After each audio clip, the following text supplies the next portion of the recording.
안녕하세요. 저는 두 살 아들 한 명 키우고 있는 워킹맘입니다. 사는 곳은 경기도 수원시에 거주 중입니다.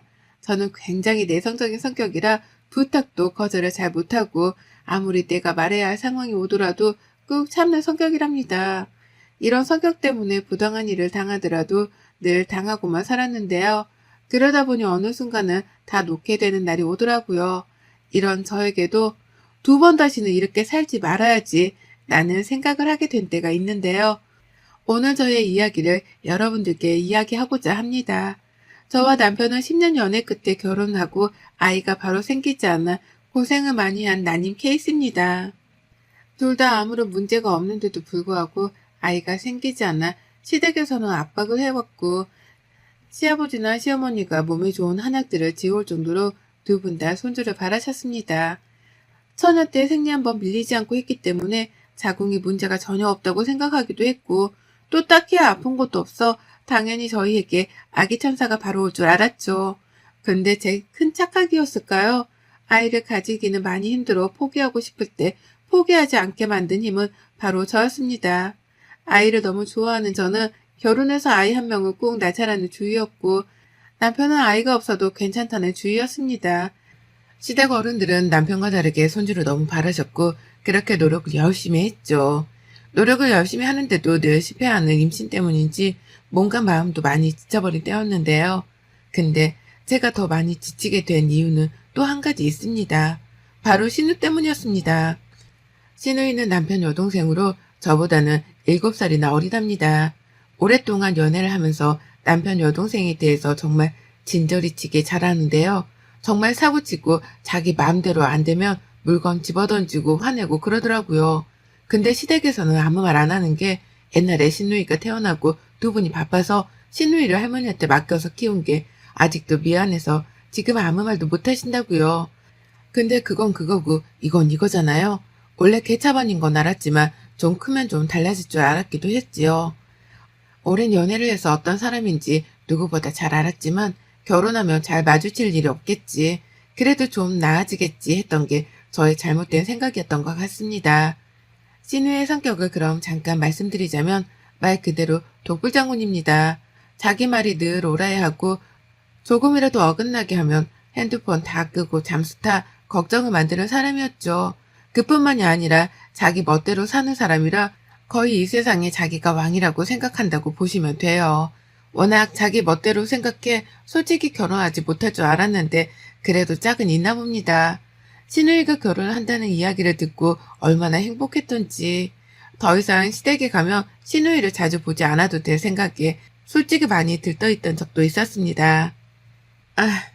근데 신우이는 임신을 하면서 남편에게 조르고 졸라 시댁 근처로 이사를 왔고 신우이 남편은 하루 왕복 2시간 넘게 출퇴근을 한다고 합니다. 물론 아이를 가지면 친정 근처에 오는 게 당연히 나은 줄은 알지만 저는 반갑지 않았거든요. 그런 신우이로 인해 제 결혼 생활이 힘들었던 것도 사실 맞습니다. 하나 조그마한 사건을 예를 들어보자면 어머님 생신 때 정말 비싼 식당을 예약했습니다.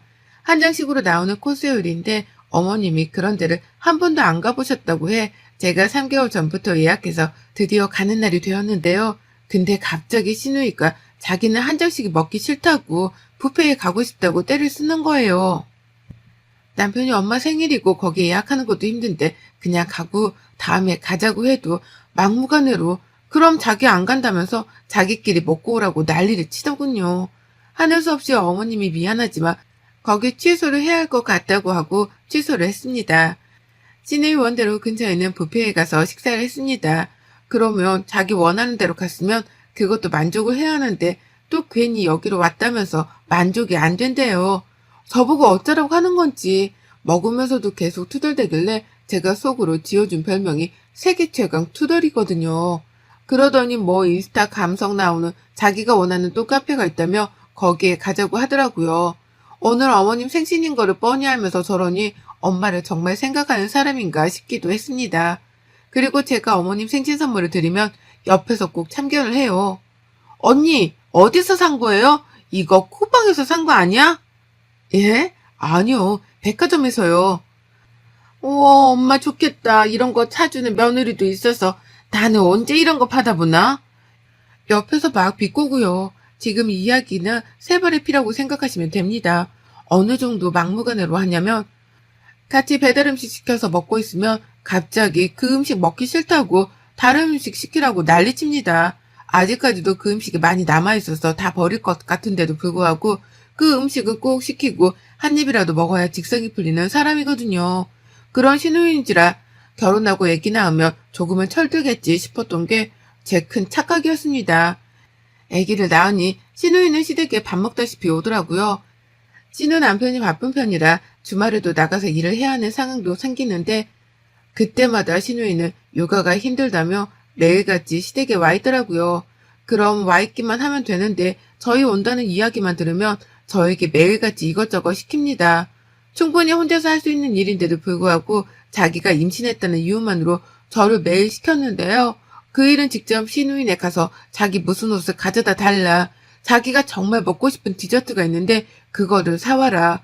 정말 임신 때만 생각하면 치가 떨릴 정도로 심부름을 했던 기억이 납니다. 임산부니까 아이를 가졌으니까 저도 참 많이 참고 지나갔었는데요. 근데 제가 더 참기 힘들었던 건 제가 아이를 기다리는 걸 뻔히 알면서 저에게 늘 하는 말이 이거였어요. 언니는 임신하지 마. 진짜 너무 힘들다. 너무 힘들어. 둘이 좋은데 뭐하러 애를 가져. 라면서 저를 볼 때마다 하는데 처음에는 저를 걱정해서 하는 말인가 싶어서 고마웠어요. 근데 계속 저 이야기를 하니 한 번은 나를 놀리는 건가? 임신을 못해서? 라는 생각이 들더군요. 그렇게 신우이가 출산하고 산후조리 2주에 산후도우미 2주에 심지어 시댁 2주로 총 6주를 넘게 조리를 하더라고요. 저는 가까이서 처음 보는 아기가 너무 예뻐서 신우이는 힘들었지만 조카는 너무 예뻐서 시댁에 매일 갔던 기억이 납니다. 그 뒤로 신우는 절대 임신은 안 한다더니 다시 연년생으로 둘째를 가지더라고요. 그렇게 신우이는 애가 둘인 엄마가 되고 저는 그때까지 한국 사회에서 난임부부로 살아갔습니다. 그럴 때마다 신우이는 그거 난임 치료하는 거 돈 많이 들지 않냐면서 그 돈으로 차라리 맛있는 거 사 먹으라고 나중에 때 되면 생기고 안 생기면 안 생기는 거지라고 하는데 왜 그렇게까지 저는 그 말도 서운했을까요? 신우이는 미웠지만 조카 둘은 참 너무나 예쁘더라고요. 태어난 순간부터 자라오는 순간에 봐서 그런가 내 아이 같고 너무 예뻤어요. 그래서 신우이한테 애기 봐줄 테니까 나갔다 오라고도 하고 힘들 때면 종종 이야기하라고도 하기도 했습니다. 출산 선물로는 현금이랑 선물 이렇게 챙겨드렸어요. 물론 두 번째 출산 선물로 가지고 싶은 게 있다고 해 열심히 챙겨드렸는데요. 근데 제가 너무 많이 챙겨준 탓이었을까요? 아이가 커가면서 필요한 것들이 생기면 자기가 사는 게 아니라 저한테도 이거 어때요? 언니가 사주면 안 돼요? 오빠 이거 사줘. 엄마 아빠 이거 사줘 등의 이야기가 많았습니다. 물론 저나 남편이나 맞벌이를 해서 그런 것들을 보면 사주기는 했지만 가끔은 조금씩 울컥해지기도 하더라고요. 우리는 아이가 한 명도 없는데 벌써 신우이는 둘째까지 있다고 하니 참 부러웠습니다. 근데 부러워만 했어야 했을까요? 신우이의 자랑은 늘 끊임없이 지속되었습니다. 그러면서 늘 저에게 가지고 싶은 물건들이나 먹고 싶은 게 생기면 사진만 딸랑 보내곤 하더라고요. 몇 번 정도는 그냥 말없이 사서 보내기도 하고 직접 포장해서 주고 나름대로 숙모의 역할을 다했다고 생각했습니다. 그럴수록 신우이의 만행은 도를 지나치더군요. 임신도 자꾸 실패하고 신우이까지 그러니 한동안 우울증에 많이 힘들어했습니다. 그리고 드디어 제가 그렇게 바라고 바라던 아기 천사가 저희를 찾아왔습니다. 병원에서 임신을 확인받았을 때 정말 세상을 다 가진 것 같았죠. 신우이도 당연히 가족이니까 축하해줄 줄 알았는데 처음에는 축하하더니 나중에 결국에는 본색을 드러내더군요. 입덧이 초반에 너무 심한 편이라 제대로 잘 먹지를 못해서 오히려 살이 빠졌거든요. 근데 제가 딱 먹을 수 있는 것만 괜찮아서 그것만 먹곤 했거든요. 신우이가 근데 갑자기 그 음식이 먹기 싫었던 것 같아요. 저보고 언니 너무 유난 아니에요? 아무리 입덧이 심해도 그렇지 나 그거 정말 먹기 싫은데 라고 하니 남편이 옆에서 막 뭐라고 하더라고요. 너 임신 때를 생각해보라면서 하니까 신우이는 또 씩씩대더니 독불장구 같은 성격이 나와서 자기 집에 가겠다고 하더라고요. 남편이 그만 좀 오고 빨리 가라고 하니 울면서 자기 집으로 가는 걸 보며 솔직히 뭔가 통쾌하긴 했어요. 우리 신우이 임신했을 때 진짜 말도 못했어요. 매일같이 자기 먹고 싶은 거 안 먹으면 삐지기 일쑤였고, 당연히 그땐 임신했으니까 신우이 위주로 외식도 하고 그랬거든요. 그때마다 저에게 했던 말이 뭔지 아세요? 언니는 아직 임신을 안 해봐서 입덧이 얼마나 힘든지 모르겠다. 나는 진짜 너무 힘들어서 이 음식만 먹어야 돼요. 했거든요. 근데 막상 제가 입덧을 하니 왜 이렇게 유난이라고 자기 때를 생각 못하는 것 같더라고요. 그래도 저는 그렇게 기다렸던 아기 천사가 찾아와서 얼마나 기쁜지 모르겠더라고요. 신우이가 그런 것도 싹 잊고 말이에요. 또 임신하니 시댁에서 하는 대우도 달라지고 신우이도 함부로 못하니 솔직히 너무 살 것만 같았습니다. 그 뒤로 행복은 지속되는가 했습니다. 기형아 검사에서 다시 한번 검사를 해보라는 소견이 나와서 대학병원에 가라고 하더라고요. 다운 증후군이 혹시 의심되는데 아닐 수도 있으니 큰 병원에 가서 검사를 해보라니 정말 그때만 생각하면 아직도 아찔합니다. 그 이야기를 듣고 얼마나 울었던지. 혹시 우리 아이가 그러면 어떡하지? 중간에 혹시라도 장애가 있다는 사실을 알면 유산을 할 수도 있다고 했지만 어떻게 지금까지 품어온 아이인데 그럴 수 있을까요? 검사를 하기 전까지 울고만 지냈던 것 같아요. 그런 저를 보고 시어머니가 제가 잘 먹는 요리를 만들어 주신다고 집으로 우선 오라고 하시더라고요. 남편과 퇴근하고 시댁으로 건너갔습니다. 다들 걱정하지 말라고 하지만 제 귀에는 그게 잘 들어오지 않더라고요. 근데 신우이가 갑자기 저보고 언니 뭘 고민해요. 당연히 장애가 있으면 안 낳는 게 맞는 거예요. 우리 오빠 고생시킬 일 있어요? 라고 하는데 순간 저도 모르게 신우이 뺨을 때렸습니다. 정말 순간적으로 지금까지 쌓아온 감정들이 터져 신우이 뺨을 때리니 신우이가 놀란 눈으로 저를 쳐다보고 남편은 너는 내가 진짜 동생이란 게 언니 위로는 못해준 망정 그딴 얘기나 하고 있냐? 네 자식이면 지우라는 말이 나올 거야? 맞을만 했어. 이번에 네가 도를 지나쳤어. 라고 하니 그때부터 신우이는 엄마, 아빠, 오빠랑 언니가 나를 저렇게 한다고 울고불고 쌩 난리를 쳤습니다. 시어머니, 시아버지는 어떻게 해야 할지 몰라 발만 동동 구르고 있고 저는 그 자세로 신우이한테 한마디 했습니다. 아가씨, 지금까지 아가씨 동생 같고 어릴 때부터 봤기 때문에 많이 참았어요.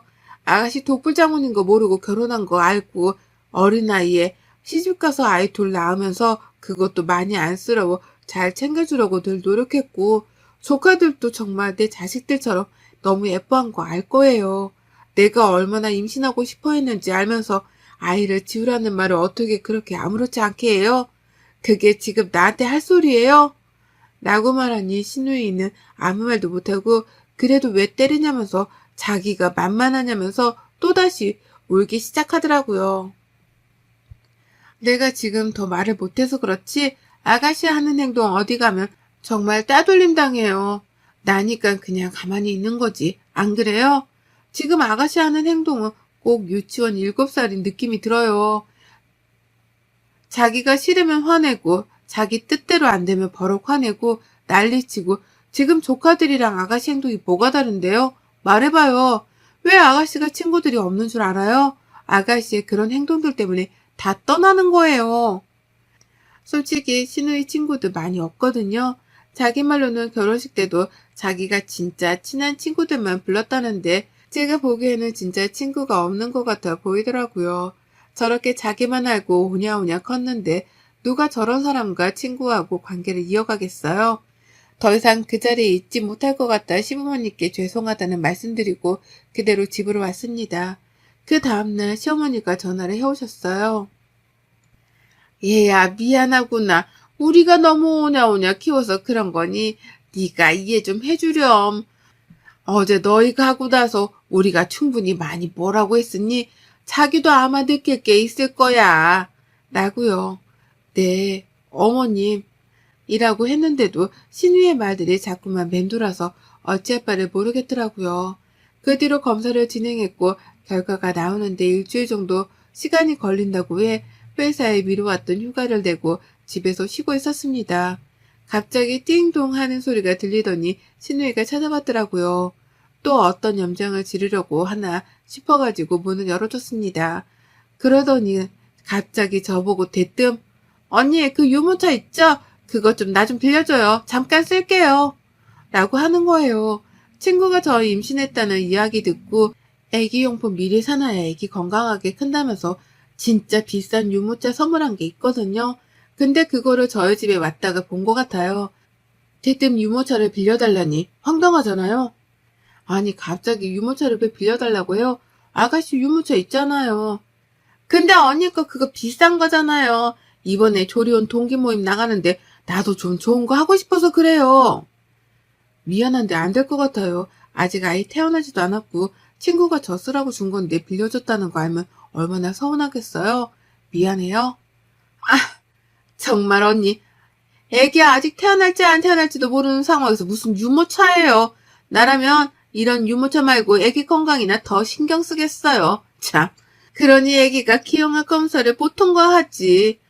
라는 말에 들고 있던 물컵을 신우에게 뿌렸습니다. 뭐 하는 짓이에요, 진짜? 저번부터 안 되겠네? 뭐 하는 짓? 너 진짜 뚫린 입으로 함부로 하니? 너 더 당해볼래, 진짜?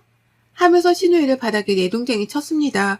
그러고는 머리끄댕이를 잡고 다시 한번 말해보라면서 정말 이판사판 싸웠습니다.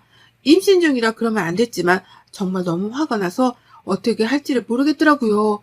그렇게 신우이 머리를 한 움큼 뽑고 나서는 한마디 했어요. 너 두 번 다시 우리 집에 발 디딜 생각하지 마. 그리고 나한테 뭐 바라지 마. 오빠한테도. 울며불며 자기가 뭘 잘못했냐고 하길래 한 번 더 말해줬습니다. 너는 네가 잘못한 걸 진짜 몰라? 너 그렇게 말하는 거 고쳐. 그러지 않으면 네 곁에 아무도 안 남을걸? 심지어 네 남편도 가족이니까 참는다 생각하지 마. 네 성격 진짜 받아주기 힘드니까. 그리고 쫓아냈습니다.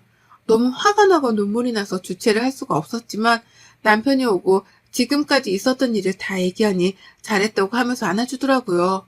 그 시간이 흐르고 검사 결과가 나왔는데 다행히도 아이는 기형아 검사를 무사히 통과했습니다.